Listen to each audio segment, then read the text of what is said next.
Kanya-kanyang paraan ng iba't ibang bansa para makadaan sa Strait of Hormuz na isang mahalagang daluyan ng langis at gas kung saan dumadaan ng halos 20% ng supply ng enerhiya sa buong mundo.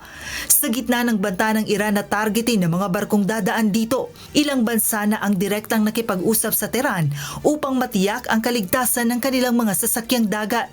Kabilang narito ang Pilipinas na kamakailan lamang ay nakipag-ugnayan sa Iran para masiguro ang ligtas at malayang pagdaan ng mga barkong may dalang langis at fertilizer. Sinundan ito ng Pakistan na nag-anunsyo na pinayagan ng Iran ang hanggang 20 sa kanilang mga barko na makatawid sa strait. Pinayagan din ng Iran ang mga barkong may bandila ng India na iginiit na diplomasya ang naging susi para matiyak ang kanilang pagdaan.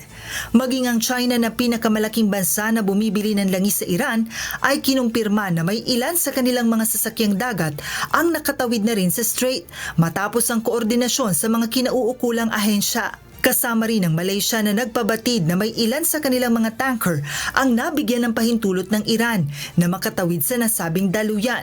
Samantala, isang Japanese vessel na may dalang liquefied natural gas ang ligtas na nakatawid sa strait. Bagamat hindi isinapubliko kung papaano ito nakakuha ng garantiya sa kaligtasan nito mula sa Iran. Sa kabila ng mga kasunduan, nananatiling hindi tiyak kung gaano tatagal ang magiging epektibo ang mga garantiya ng Iran. Joan Nano, humahataw sa balita ngayon.